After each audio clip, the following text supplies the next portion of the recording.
అమరావతి రైతుల పోరాటానికి మద్దతుగా 118వ రోజున మరి లాక్డౌన్ టైంలో ఇంట్లోనే 10 to 5 దీక్ష చేయడానికి నిర్ణయించుకున్నామండి. ఆ క్రమంలో ఈరోజు 10ంటికి దీక్షలో కూర్చోవటం జరిగింది.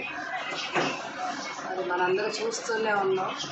నిజంగా ఈ పరిస్థితి కల్లో కూడా ఊహించుండవు. ఇటువంటి పరిస్థితి వస్తుంది. ప్రపంచం అంతా కూడా మరి కరోనా భయం వల్ల ఎక్కడికక్కడ వ్యవస్థలన్నీ స్తంభించిపోవటం, మరి బయటకు వచ్చే పరిస్థితులు లేవు. అదేవిధంగా మన ఆర్థిక వ్యవస్థలన్నీ కూడా ఏ విధంగా కుప్పకూలుతున్నాయో చూస్తున్నాం. అదేవిధంగా మన రాష్ట్ర పరిస్థితులు కూడా, ముఖ్యంగా అమరావతి రైతుల పరిస్థితి అయితే చాలా ఘోరంగా ఉంది.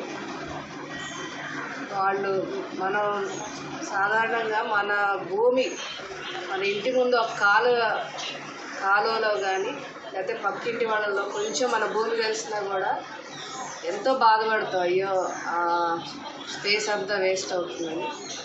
అలాంటిది కొన్ని వేల ఎకరాలు వాళ్ళు రాజధాని కోసం ఇచ్చి ఈరోజు వాళ్ళ జీవితాలన్నీ కూడా నడి రోడ్డు మీదకి వచ్చేసాయి. దారుణమైన నిర్ణయాలు మనం చూస్తున్నాం. అంటే ఆయనకి ప్రజల సంక్షేమం అక్కర్లేదు. అదేవిధంగా ఈరోజు అమరావతిలో చూస్తే మరి అమరావతిలో రాజధానికి అప్పగించిన భూములన్నీ కూడా మరి హౌస్ సైట్స్ కింద ఇవ్వాలని నిర్ణయించుకోవటం, అదేవిధంగా అక్కడ రైతుల్ని చాలా ఇబ్బంది పెట్టడం, వాళ్ళ మీద కేసులు పెట్టడం, మరి ముఖ్యంగా అక్కడ భూములన్నీ కూడా CRDAకి అప్పగించాలని ఒత్తిడి తీసుకురావటం, ఇవన్నీ చూస్తే ఎంత నిజంగా ప్రజలు ఎటువంటి పరిస్థితుల్లో ఉన్నారు, ఎటువంటి నాయకత్వాన్ని కోల్పోయామో అందరూ కూడా ఆలోచిస్తున్నారండి. ఈరోజు పార్టీతో సంబంధం లేకుండా అంటే లోపల ప్రతి ఒక్కళ్ళు అనుకునేది ఏంటంటే ఇప్పుడు చంద్రబాబు నాయుడు గారు ఉంటే చాలా బాగుండేదండి. ముఖ్యంగా చంద్రబాబు నాయుడు గారు అంటే క్రైసిస్ మేనేజ్మెంట్లో ఏ విధంగా వ్యవహరిస్తారో తెలుసు మనందరికీ. హుద్హుద్ తుఫాను కానీ, తిత్లీ తుఫాను కానీ, ఎటువంటి క్లిష్ట పరిస్థితులైనా సరే ధైర్యంగా దాన్ని ముందుకు తీసుకెళ్తారు, ధైర్యంగా ఎదుర్కొంటారు. అటువంటి నాయకుడు ఈరోజు మన రాష్ట్రానికి లేకపోవటం నిజంగా చాలా బాధాకరం. ఈ క్లిష్ట సమయంలో ఆయన నాయకత్వం లేకపోవటం, ఇలాంటి తుగ్లక్ ముఖ్యమంత్రి రావటం, మనం మరి ఏ జన్మలో ఏం చేసుకున్నామో ఇంత దురదృష్టం రావటం చాలా బాధాకరం. ముఖ్యంగా మేము ప్రభుత్వాన్ని డిమాండ్ చేసేది ఏంటంటే ఈ టైంలో మీరు లాక్డౌన్ ఎత్తివేయకుండా ప్రజల సంక్షేమాన్ని ఆలోచించండి. అదేవిధంగా ఏ నమ్మకంతో అయితే వాళ్ళకు ఒక్క సెంటు కూడా ఉంచుకోకుండా రాజధాని కోసం, రాజధాని డెవలప్మెంట్ కోసం భూములు అప్పగించారో ఆ రైతుల పక్షాన నిలబడండి, వాళ్ళకి న్యాయం చేయండి. మరి అదేవిధంగా మీరు ఈ తుగ్లక్ నిర్ణయమైన 3 రాజధానుల నిర్ణయాన్ని కూడా వెనక్కి తీసుకోవాల్సిందిగా, మరి ముఖ్యంగా అక్కడ ఎవరైతే కేసులు పెడుతున్నారో అవన్నీ కూడా ఎత్తివేయాలని మేము ప్రభుత్వాన్ని డిమాండ్ చేస్తున్నాం.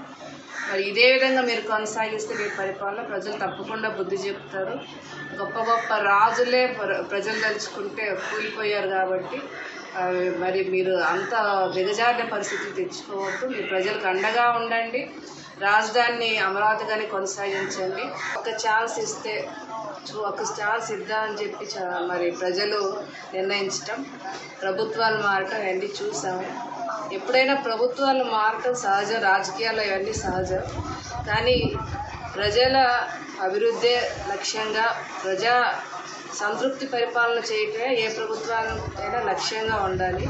కానీ ఈరోజు వైసీపీ ప్రభుత్వం అంతా కూడా కక్షపూరిత వాతావరణంగా, అంటే గతంలో తెలుగుదేశం ప్రభుత్వం ఏదైతే చేసిందో అది నేను చేయకూడదు అనే లక్ష్యంతోనే మరి ఈరోజు జగన్మోహన్ రెడ్డి గారి పరిపాలన కొనసాగుతున్నాం. మరి గత 5 సంవత్సరాలు చక్కగా పరిపాలించబడ్డ ఈ రాష్ట్రం అమరావతి రాజధానిగా, మరి ఇప్పుడు వచ్చి అమరావతి రాజధానిగా కొనసాగింపబడదు. మరి ఇక్కడ 3 రాజధానులు నిర్ణయం తీసుకోవటం చాలా హాస్యాస్పదం అండి. ఎంతో అభివృద్ధి చెందిన దేశాలే దీన్ని చాలా హాస్యాస్పదంగా చూసాయి. మరి ఈయన రోల్ మోడల్ ఏం చెప్తున్నాడు, సౌత్ ఆఫ్రికా రోల్ మోడల్గా చెప్తున్నాడు. అది చాలా తుగ్లక్ ముఖ్యమంత్రి తీసుకునే నిర్ణయం. ఈరోజు మనం చూస్తున్నాం రాజధాని లేకపోవటం, అదేవిధంగా 3 రాజధానుల ప్రకటన వల్ల మొత్తం దేశంలోనే ఒక కామెడీ పీస్గా అయింది మన రాష్ట్రం.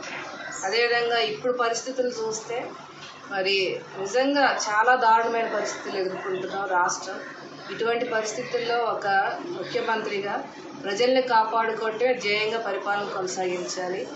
మరి లాక్డౌన్ ముఖ్యంగా పాజిటివ్ కేసెస్ పెరగకుండా లాక్డౌన్ అనేది అదుపులో మనం ఆ కేసెస్ని బట్టి మనం లాక్డౌన్ కొనసాగించాలి. కానీ మన తుగ్లక్ ముఖ్యమంత్రి మరి లాక్డౌన్ ఎత్తివేయాలని నిర్ణయం తీసుకోవటం, అదేవిధంగా హడావుడిగా మరి ఎంత వీలైతే అంత తొందరగా మరి ఎలక్షన్స్ జరిపించాలనే ఆలోచనతో మరి మొన్న ఆయన తీసుకున్న నిర్ణయం నిజంగా చాలా దారుణం అండి. ఈ టైంలో మరి ఎలక్షన్ కమిషనర్ని మార్చటం, కొత్తగా వాళ్ళకి ఎవరైతే మరి తొత్తులుగా ఉంటారో వాళ్ళని నియమించుకోవటం, తద్వారా వీలైనంత త్వరగా లాక్డౌన్ ఎత్తివేసి ఎలక్షన్స్ జరిపించాలని, జరిపించేశాక వెంటనే రాజధాని మార్చుకోవాలని